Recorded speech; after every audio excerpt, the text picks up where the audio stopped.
In this video, we talk about Kevin Kruse and his 15 secrets to time management, a subject that can change your whole perception on the value of each second in the day, and what you could be capable of.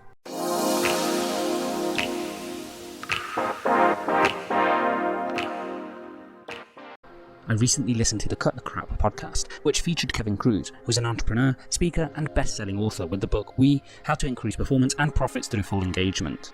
The podcast had a hugely profound impact on me, where I gained insight on how the most successful think about time and why they're able to achieve all that they have in their lives.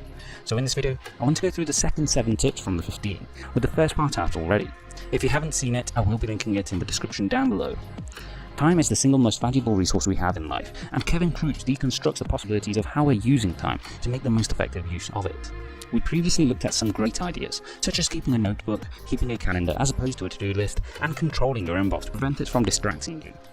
While all of the resources, like money, can be recovered in life, once time passes, it's gone forever, and there's no way to recover that period of your life. So knowing the importance of time, how do the most successful make the best use of the 24 hours or the 1,440 minutes we have each day? Number 1. Say no. The most highly successful people know what their values and goals are with absolute clarity, and so naturally have a tendency to focus on those goals when working. In order to do this, they learn to say no to almost everything that can be perceived as distracting or taking time away from achieving that goal. For most of us, we want to be liked and we want to feel valued, and so naturally veer towards saying yes when asked to do something. However, Kevin Kruse shifts perspective on this idea in ways which many of us would never think about. He says that as you say yes to doing something, you're in turn saying no to doing something else instead, which can have an impact on your day, your schedule, your productivity, and your results. If you have valid and genuine reasoning to saying no, then you need to learn to say no to make the best use of the time you have in your day. Number 2. Use the Pareto Principle. The Pareto Principle is also commonly known as the 80-20 rule, whereby 80% of the results you get come from 20% of tasks. Often, by focusing on that 20% of tasks, you can garner the most effective results. This isn't necessarily to say to ignore the 80% of tasks left over, but rather make judgment calls on how necessary it is to fulfill those tasks. In some cases, despite the lesser gain, it may be necessary to complete a task where the details make the difference. In most cases, the tasks are unnecessary, and it's beneficial to move on to the next 20% of tasks that get 80% of the results. Do this by listing out the tasks and identifying the most important 20% of them. This may take time to do to identify which get the results, but doing so can be invaluable in the long term. Number 3. Focus on strengths and passion. It's often vital to focus on our strengths and unique skills that can help us get the greatest results, and where possible to delegate other tasks to others, ones we either have less interest in or aren't necessarily the most skilled in. Even the Pareto Principle plays a role in this, as even if you delegate a task to someone who does it at 80% of the standards you might, the net gain you get in time often makes it a worthwhile investment regardless. And this is the key. The point is to try and make the most effective use of time, and sometimes to do that there may be a level of compromise needed. Number 4. Assign time to recurring themes. Learning to batch tasks and controlling how you use time most effectively can be highly beneficial in achieving the greatest results. However, it's not just about batching tasks, but rather assigning days in the week for specific tasks. Strategic coach Dan Sullivan talks about assigning days to be focus days, buffer days, and free days, each of which are designed to achieve specific goals on a given day. Focus days are those days to do the most important tasks, usually with the very specific targets and goals in mind, and the days that get the most valuable results. Buffer days, or admin days as I like to call them, are days to focus on additional tasks, such as replying to emails or doing other less urgent but important tasks. Free days are rest days, time you spend doing other things to either recuperate or dedicate towards other important aspects of your life, such as spending days with your family. For most of us, this traditionally comes on the weekends after spending the weekdays working. Number 5. Touch once principle.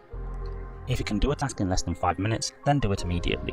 While initially this might seem a distraction, it actually serves to save time in the long term. This is because what we'll often do is let these little tasks build up, after which it'll take longer to go through them all in one go than it would have if they were just done immediately. In addition, as these tasks are left, they take up energy mentally, as we are constantly trying to remind ourselves to do them. Instead, use the one-touch principle, doing the tasks that take less than 5 minutes immediately, and then batching longer tasks to be completed later at a scheduled time. Kevin Kruse does this when sorting mail, as he'll go to collect his mail and when returning back into his house, he'll have already gone through the mail to throw away the rubbish and keep what's important. Those which need further time and actions, such as bills, are then scheduled for a set time, Friday afternoon in his case, and forgotten about until then. I find I naturally do the same. As I return home from work, I immediately go through my mail, with all of the letters of little to no importance immediately thrown into the trash, and other items assigned to certain times in the week for further work. In today's world, with direct debits and other automated processes, I actually find that the number of letters I need to dedicate time towards is actually minimal. Number 6. Use your morning. Surprisingly, for many successful people, the first hour of the day is the most important, and it's not the time spent doing tasks, scheduling work, or doing work at all. Instead, the time is about starting the day right, setting your state to be at your peak during the day, and set yourself up to be successful. Personally, I follow the Tony Robbins morning routine. Whether it be his 15 minutes of fulfillment, 30 minutes to thrive, or hour of power, I found his routine is empowering, motivating, and gets me ready for a phenomenal day ahead. Whether you follow this specific routine or have your own, the key is to make sure whatever the routine, it needs to set your state to make the most of the time you have in the day. Number 7. Productivity is about energy and focus. Those who are all hustle and don't take breaks might actually be hampering their productivity as a result. What you don't want is to find you are a constant in how you work. You need to use your energy in focused bursts, with breaks in between to help you recuperate and work more effectively in the next round of work. Think of it like a high-intensity interval training workout, or HIIT, whereby the idea is you work out at high intensity for a set time, before taking a short rest before the next round.